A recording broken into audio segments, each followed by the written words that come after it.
طارق فضل چودھری صاحب ان کے ساتھ جو جموں کشمیر جوائنٹ عوامی ایکشن کمیٹی کے جو ایک تعین کردہ ایک کمیٹی تھی، جو مذاکراتی کمیٹی تھی 9 ارکان پہ مشتمل، اس حوالے سے بریفنگ دینی تھی، کیونکہ رات بہت دیر تک ہمارے مذاکرات ہوتے رہے اور دیر ہونے کی وجہ سے کچھ چیزیں ہماری رہ گئی تھیں کہ جو ہم عوام تک شیئر نہ کر سکے۔ اور دوسری بات یہ تھی کہ جب ہم نے صبح 4 ساڑھے 4 کے قریب میں نے اور عمر نذیر کشمیری صاحب نے جب اپنا موقف دیا اس مذاکرات کے بعد، تو اس کے بعد ہمارے جو قابل احترام مہمان ہمارے آئے ہوئے تھے ان کا موقف سامنے آیا، تو پھر بھی کچھ چیزیں ایسی بن چکی تھیں کہ جن کا جواب دینا ضروری بنتا تھا۔ تو میں اپنی پریس بریفنگ کے اوپر آؤں گا کہ جو سوالات میرے محترم میرے قابل احترام منسٹر صاحبان کی پریس بریفنگ کے بعد بنتے تھے، میں نے وہ دینے تھے۔ تو جو آپ نے دیکھا کہ انہوں نے اپنی ایک پریس بریفنگ جو کی ہے اس کے اندر وہ یہ بات جس چیز کا وہ خود اقرار کرتے ہیں، میں انہی کے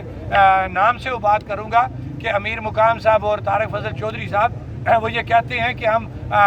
آپ کا یہ جو احتجاج تھا ریاست کے اندر، اس کو دیکھتے ہوئے وزیر اعظم پاکستان شہباز شریف صاحب جو ملک سے باہر تھے، انہوں نے اس کا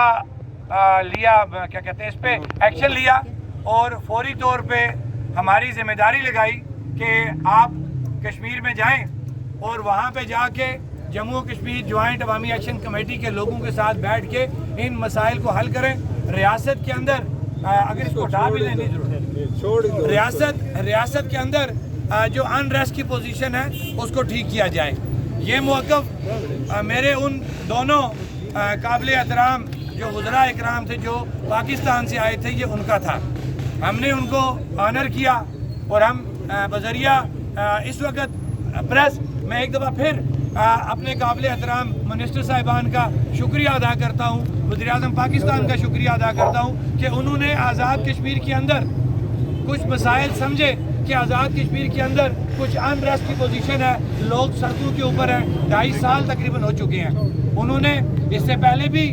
ذمہ داری کا مظاہرہ کیا اور آپ کو یاد ہوگا کہ سستی بجلی اور سستا آٹا جب 3 شہداء نے اپنی جانیں بھی قربان کی تو اس وقت بھی ہمیں پاکستان کی طرف سے ایک معقول رقم ملی،